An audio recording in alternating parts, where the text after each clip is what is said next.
Ha ha ha. I love this. I love this life so much. So, my phone is actually running out of storage, and so I said that this chapter 3 was going to be two parts, but it might be more than two parts just because I guess I'm only able to like record like 6 minutes worth of footage before like it dies.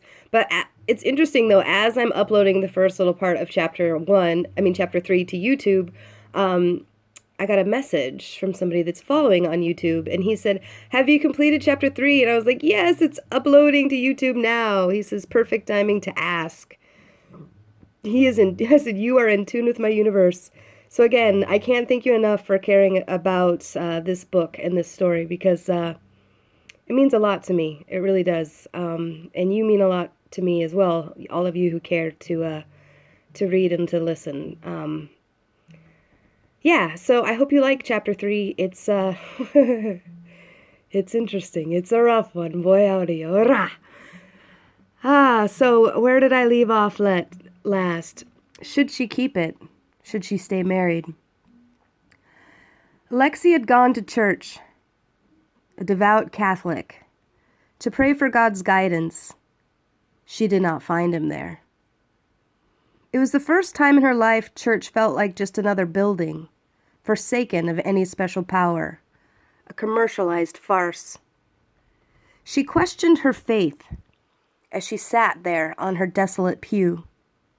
She believed, sure enough, but did she believe in something that was never real? Did he ever really love her? It was then she decided God and love must be the same thing, imagined to keep the living from becoming the dead. Why would we continue on otherwise? What would be the point? And with so much pain involved. It took her some time to reason out the facts as they were, to let go of the good she believed she would always have. God had been a constant by her side, but now, she admitted, he was gone. The seat next to her was empty. It had always been empty. 15 years later, her teenage son is a terrible toddler with too many hateful words in his vocabulary. "You're completely worthless! You do know that, right?" Kyle Kensington has stopped screaming, but he hasn't stopped being mean to his mother. He kicks the back of her seat hard with the bottom of his heel. His shoe connects briefly with the small of her back, lurching her violently forward. The driver's seat shakes with turbulence. Lexi grimaces but does not react otherwise. She stares forward with a flat, empty face as the other cars in traffic, the one she's currently trying to avoid. Maybe she should crash into one. "Hey, stupid! Are you listening to me?" Kyle's first kick does not earn him his mother's attention, so he kicks harder, raising his voice to yell at her again.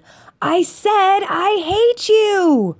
This time, his foot launches her into the steering wheel, and she nearly does crash.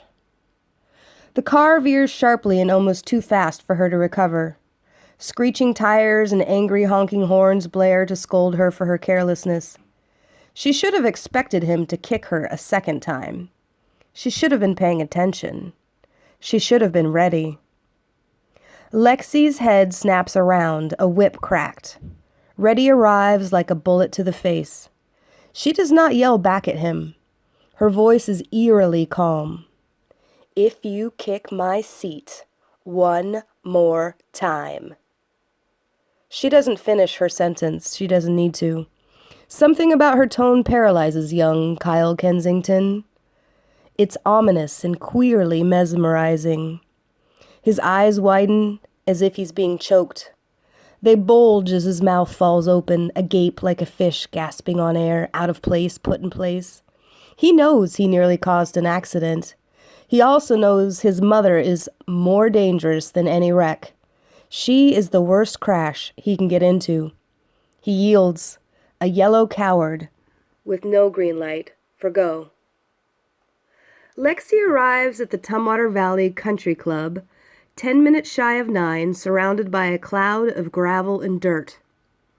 Her patriarchal prodigy is on time for his tennis lesson, and she is ready for a drink. If only she could find a moment for herself. And it wasn't still so early in the morning. She could have a mimosa. No one would judge her for that. Her phone is buzzing on the dash of her Cadillac, ringing with another call she won't likely take. How many calls does she miss this morning? She counts 10 from the last hour, the last 2 being from her estranged husband, the current one being from me. Lexi misses my phone call while she sits in the numb stupor, considering whether or not she is still able to talk at all. Catatonic. She fears she's gone deaf, dumb, and stupid. At the same time, she embraces the possibility. Maybe she should just shut herself off completely. Maybe she should just quit. My phone rings at 9 o'clock even, 10 minutes after my failed attempt to get through to Lexi. She is on the other end of the line, just barely. Her breathing is more audible than her voice. Both are tepid. You called me? She asks like she can't be sure, even though she is. Yeah, I say, feeling equally put out, but also trying to hide it. I was calling to see what you're up to this morning. Maybe we can get together. I have news. News? Lexi's voice picks up, curious. What kind of news? She asks narrowly. Justin broke up with me yesterday. This time, I know it's for good. I blurt out the truth as I know it, but Lexi refuses to believe. No way, Amber. He loves you. He loves you. He was probably just upset about something. I'm sure you guys will get back together. You always do. Lexi is positive. Always positive. Even when the worst needs to be reckoned with. I don't bother trying to convince her further. I know she is wrong. There is no silver lining to the clouds above me, nothing pretty and hopeful to hang on to. The sky is dense with dreadful darkness. There ain't no sunshine. He's gone. I'm heading to church if you want to meet me, Lexi offers as she speeds through a school zone. She's going 45 and a 25, oblivious to every potential hazard save one. She can't be late. Tardiness would be far worse than plowing over young children with her SUV. She might actually enjoy running one down, but she can't be late. She mentions church.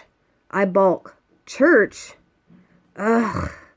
I was thinking mimosas and bacon, I complain and suggest.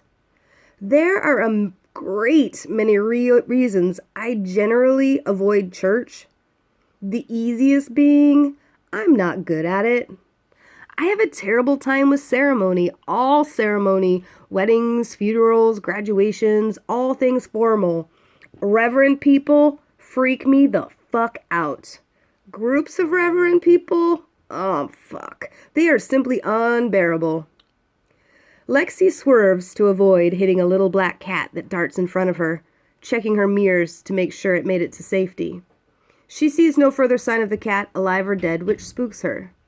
Black cats are unlucky omens, she thinks to herself, but before insisting church is necessary. Trust me, I was just thinking about mimosas too, she says.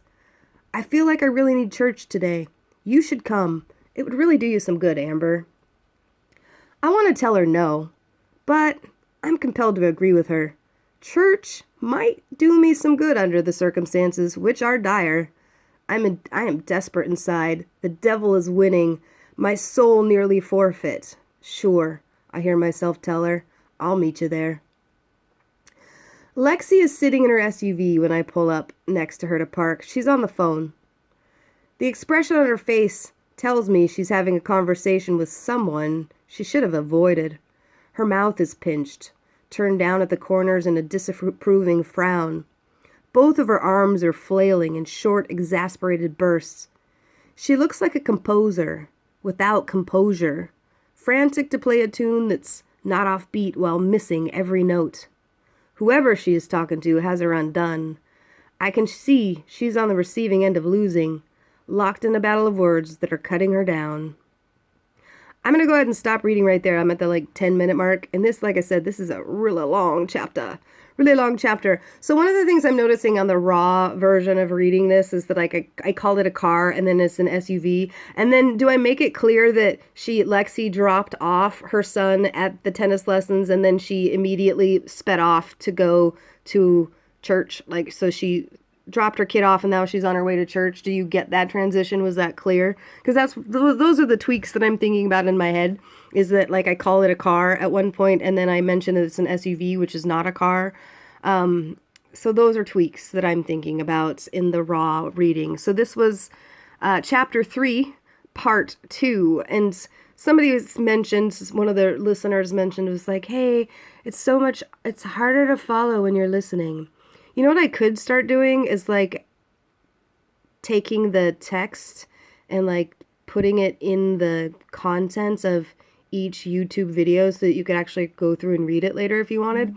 Or I could post the chapters, or I could just wait until you can just wait till the book comes out and then buy it and support me as an artist and an author. That'd be super cool too. So nonetheless, the YouTube, it's just basically the raw version, and you get to hear all the cliff notes and the thought processes that go along with writing a book. And this version might not be for you. And this video is rather long. And boy, howdy, we have more reading.